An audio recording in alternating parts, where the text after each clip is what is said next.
तो बिना समय गवाए हम क्वेश्चन को शुरू करते हैं। इसमें पहला क्वेश्चन पूछा गया है, आवर्त सारणी में आवर्त के बाएं से दाएं तरफ जाने पर परमाणु क्रमांक बढ़ता है या घटता है, या फिर नियत रहता है, या फिर पहले बढ़ता है फिर घटता है। तो इसके बारे में हम समझते हैं होता क्या है। वैसे आवर्त सारणी से है तो प्रश्न तो ये पूछा नहीं जाएगा, क्योंकि नए सिलेबस में आवर्त सारणी कट गया है, लेकिन मैं बता देता हूँ। आवर्त सारणी में जब आप बाएं से दाएं जाते हैं, ये आपका आवर्त सारणी है। आवर्त सारणी यहाँ से जब हम बाएं से दाएं जाते हैं, ये बाएं है, बायां हाथ हमारा ये है। बाएं से जब हम दाएं जाते हैं, जब हम दाएं जाएंगे तो हमारा क्या होगा, परमाणुओं की संख्या बढ़ेगी। परमाणुओं की संख्या बढ़ेगी। परमाणुओं की संख्या मतलब जैसे मान लीजिए यहाँ पे सोडियम है तो यहाँ पे मैग्नीशियम होगा, यहाँ पे क्या होगा, एल्युमिनियम होगा। ऐसे ये बढ़ते जाएंगे। जब परमाणुओं की संख्या यहाँ से बढ़ती हुई आगे बढ़ेगी तो क्या हो जाएगा, तो परमाणु का साइज बढ़ेगा। परमाणु का साइज बढ़ेगा तो उसके परमाणु क्रमांक में भी वृद्धि होगी। हम यहाँ प्रश्न का उत्तर ए में दे सकते हैं, क्या कि बढ़ेगी, बढ़ेगा, मतलब बढ़ता है आप लिख सकते हैं, बढ़ता है, ठीक है। इंक्रीज करेगा यानी बढ़ेगा। ये आपके सिलेबस में है नहीं, लेकिन फिर भी क्वेश्चन है तो हम बता दिए हैं, आप ध्यान दीजिएगा इनका। दूसरा प्रश्न हमारा ये पूछा गया है, बहुविकल्पी है। दूसरा प्रश्न पूछा गया है, निम्न कौन सा यौगिक अम्लीय प्रकृति का है। मतलब निम्न में से कौन सा यौगिक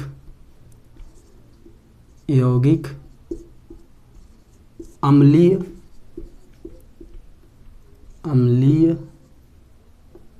ये हो जाएगा, अम्लीय प्रकृति का है, क्या पूछा गया है, निम्न में से कौन सा यौगिक अम्लीय प्रकृति का है। तो इसमें 3 प्रश्न दिए गए हैं, मतलब उत्तर में आपका आएगा 4 ठो ऑप्शन आएगा, पहला, दूसरा, तीसरा और चौथा।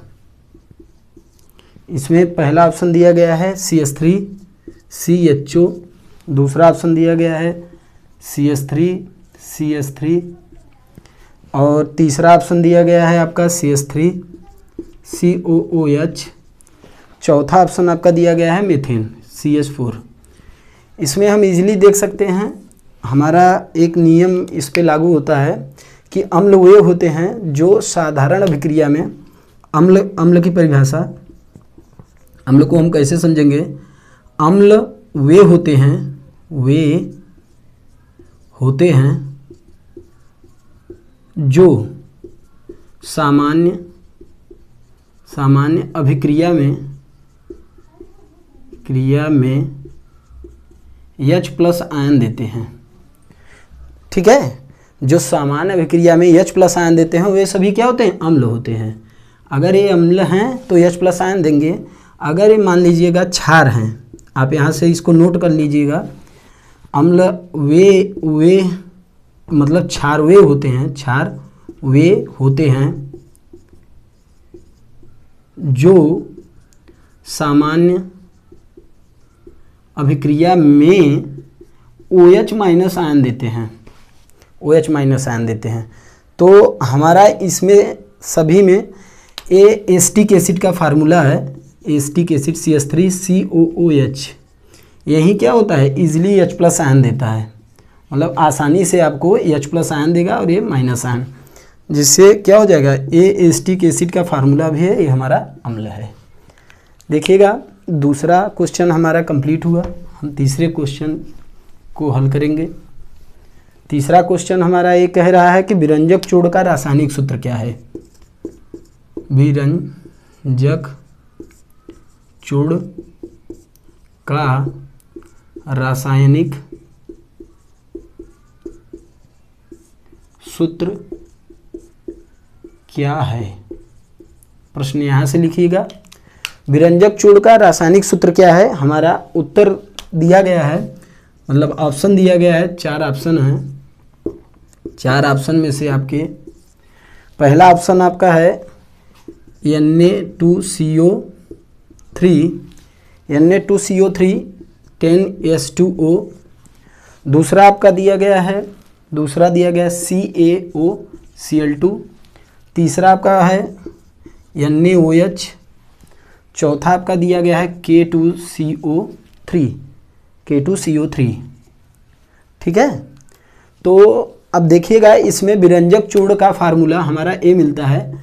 विरंजक चूर्ण यही है। ये बनाया किस विधि से जाता है इसके बारे में मैं आपको एक समीकरण दे रहा हूँ, आप ध्यान दीजिएगा। एक समीकरण है आपके पास, बनाया कैसे जाता है उसके बारे में मैं आपको बता रहा हूँ। यहाँ से देखिएगा, कैल्शियम हाइड्रोक्साइड जब क्लोरीन से विक्रिया करता है Cl2 से, कैल्शियम हाइड्रोक्साइड जब क्लोरीन से विक्रिया करता है तो आपका बनाता क्या है?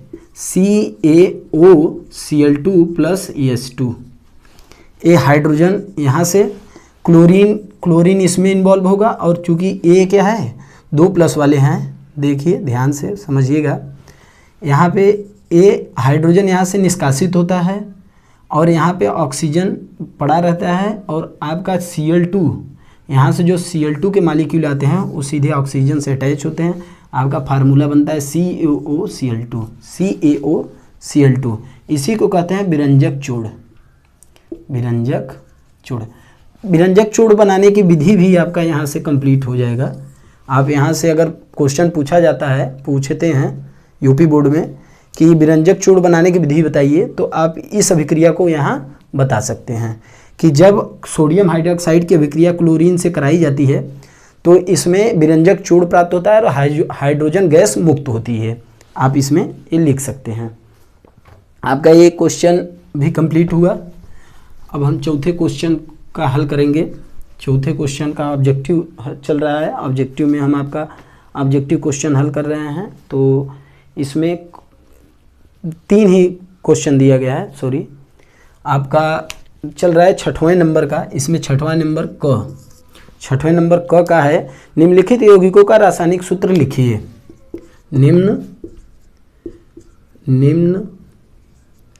निम्नलिखित यौगिकों का रासायनिक सूत्र लिखिए। ठीक है, अब क्या करेंगे? रासायनिक सूत्र लिखेंगे। निम्नलिखित यौगिकों का रासायनिक सूत्र किसका? जिसका ये पूछा है। पहले नंबर पे आपका पूछा गया है, क्या क्वेश्चन है आपका? हाँ, ब्यूटेनॉल, सॉरी ब्यूटेनॉन है, नॉल नहीं है, ब्यूटेनॉन। और दूसरा प्रश्न दिया गया है आपका 2-मेथिल propanol 1, 2-मेथिल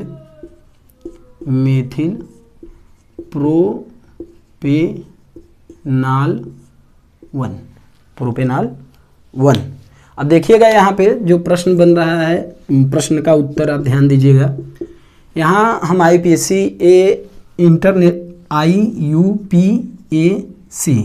international union of pure and applied chemistry, इसका पूरा नाम है, जिनोवा में इसका मुख्यालय है। देखिएगा हम इसके बारे में बता रहे हैं। रूड नाम भी होता है, और ये आप IUPAC पढ़े होंगे। अगर आपको IUPAC समझ में आया होगा, नहीं तो आप कमेंट करिएगा, तो हम आपको IUPAC पे वीडियो बना के आपको अवेलेबल करा देंगे। देखिएगा यहाँ पे प्रश्न समझिएगा, क्या पूछा है? ब्यूटेनॉल। तो ब्यूटेन का मतलब देखिएगा, यहाँ थोड़ा हम समझा देते हैं। Methane, meth, eth, prop, but, pent, hex, hept, oct, non, dec. समझ रहे हैं? ये सभी कार्बन की संख्याएं हैं। 1 2 3 4 5 6 7 8 9 10। ये 10 संख्याएं होंगी, सभी 10 संख्याओं की होगी। तो ब्यूटेन है तो हमारा क्या हो जाएगा? 4 हो जाएगा। ब्यूटेन है तो 4 हो जाएगा। ये देखिएगा 1 2 3 4, देखिए अब 4 पे नॉन है तो यहाँ पे डबल बॉन्ड हो जाएगा। डबल बॉन्ड ऑक्सीजन, ऑक्सीजन जब भी कार्बन से जुड़ता है तो डबल बॉन्ड से जुड़ता है। और नीचे क्या हो जाएगा, नीचे कोई मॉलिक्यूल नहीं होंगे, मतलब कोई भी परमाणु नहीं जुड़ेगा। क्यों? क्योंकि कार्बन की वैलेंसी क्या होती है, 4 होती है। कार्बन की वैलेंसी 4 होती है, 4 से जुड़ता है। या फिर ऐसे जुड़ेगा या फिर ऐसे जुड़ता है, मतलब ऐसे भी जुड़ सकता है, या फिर कार्बन कार्बन ट्रिपल बॉन्ड से भी जुड़ता है। ठीक है, तो यहाँ पे क्या हो जाएगा, से ए नहीं रहेगा, 3A और एक ए। जब भी ये जुड़ेगा, कहने का मतलब ये है कि 4 ही बंध बनाएगा, 4 के ऊपर इसका कोई बंध नहीं बनता। तो क्या हो जाएगा, यहाँ पे हाइड्रोजन जुड़ जाएंगे, 1 हाइड्रोजन 2 हाइड्रोजन 3 हाइड्रोजन, यहाँ पे 2 हाइड्रोजन, यहाँ पे 3 हाइड्रोजन, यहाँ पे 3 हाइड्रोजन। देखिएगा अब हम इसका अंकन करेंगे 1 2 3 4। इसमें आपका आएगा ब्यूटेनोन, ये आपका ब्यूटेनोन का स्ट्रक्चर है। वैसे आप इसको 2 ब्यूटेनोन भी कर सकते हैं, 2 ब्यूटेनोन। दूसरे पे अंकन यहाँ से करेंगे तो सॉरी, यहाँ पे से करेंगे 1 2 3 4।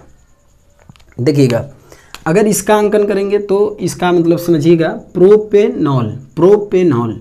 अब देखिएगा प्रोपेनॉल है तो प्रोप का मतलब क्या हुआ, प्रोप यहाँ से लेंगे तो कितना संख्या है, प्रोप कार्बन की संख्या कितनी है, 3, 1 2 3।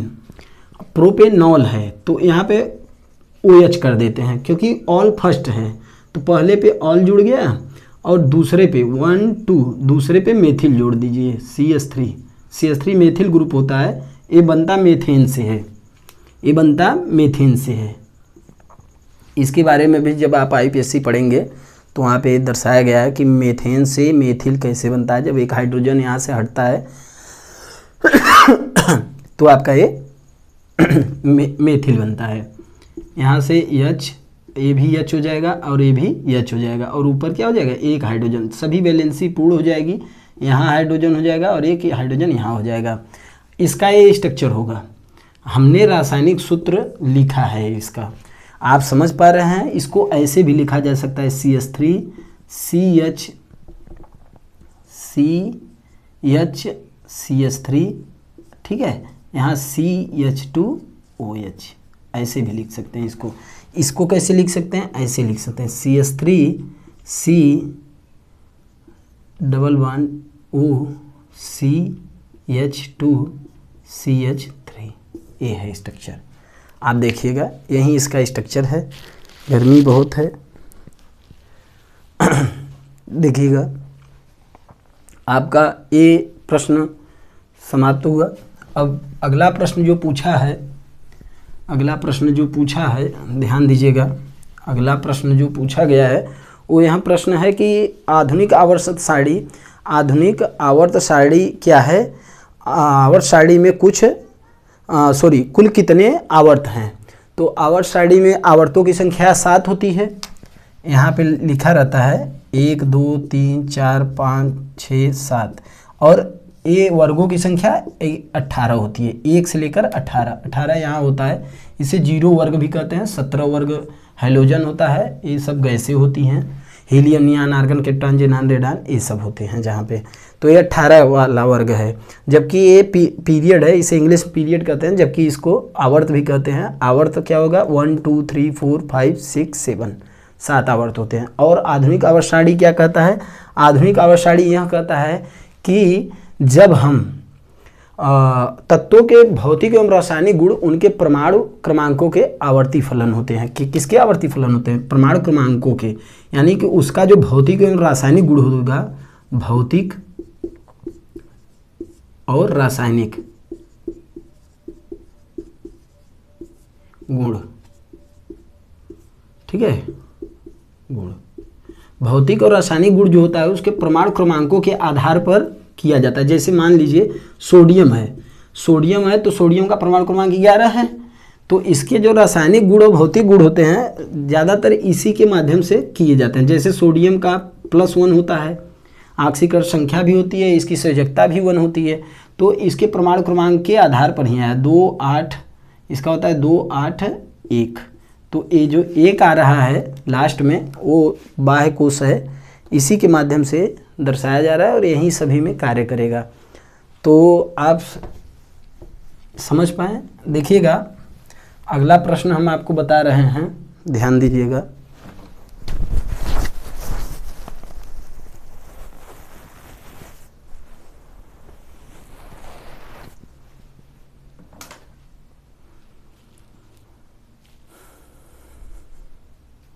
देखिए अगला प्रश्न हमारा ये कह रहा है कि बेकिंग सोडा और सोडियम हाइड्रोक्साइड, बेकिंग सोडा और सोडियम हाइड्रोक्साइड के दो उपयोग बताइए।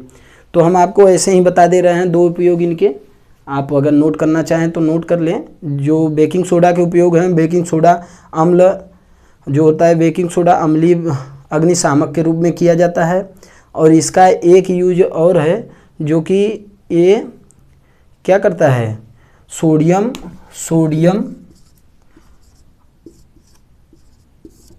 बाइकार्बोनेट, सोडियम बाइकार्बोनेट, इसका बाइकार्बोनेट हो गया है sodium hydrogen carbonate, sodium hydrocarbonate या फिर सोडियम बाइकार्बोनेट, सोडियम बाइकार्बोनेट। ये जब सोडियम बाइकार्बोनेट किससे, अम्ल से क्रिया करता है, अम्लीय माध्यम में क्रिया करता है, तो क्या हो जाता है, H+ आयन देगा।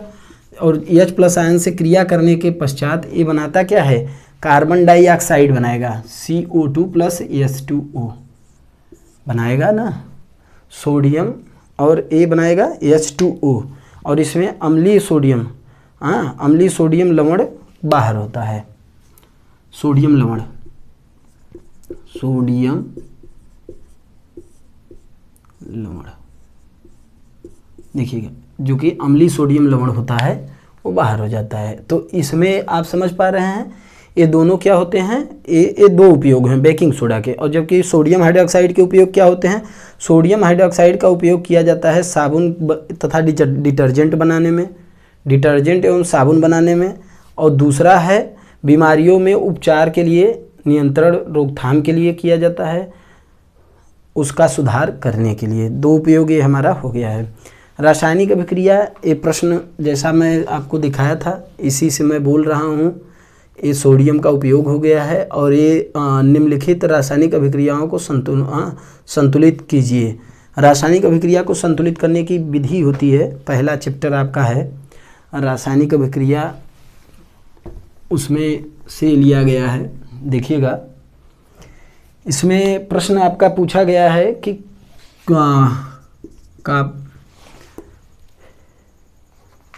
CU2S + O2 अभिक्रिया करेगा हीटिंग पर, और ये बना क्या रहा है, CU2O + SO2।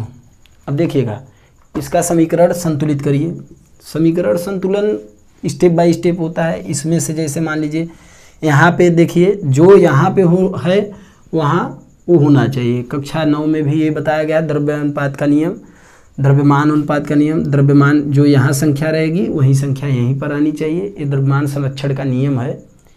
और ये जैसे कार्बन क्यूप्रस है, क्यूप्रिक होता है, तो ये क्यूप्रस है। 2+ वाले क्यूप्रस होते हैं और 1+ वाले क्यूप्रिक। अस और इक का हम बताएंगे। अस कम संयोजकता वाला होता है, इक बड़े संयोजकता वाला, जैसे स्टेनस 2+ वाले स्टेनिक,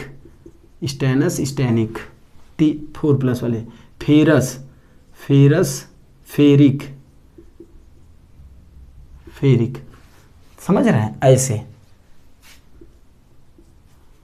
ये सभी कम संयोजकता और अधिक संयोजकता के कारण ही लगाए जाते हैं। फिलहाल अब यहाँ देखिए, एक इस क्वेश्चन पर ध्यान दीजिएगा।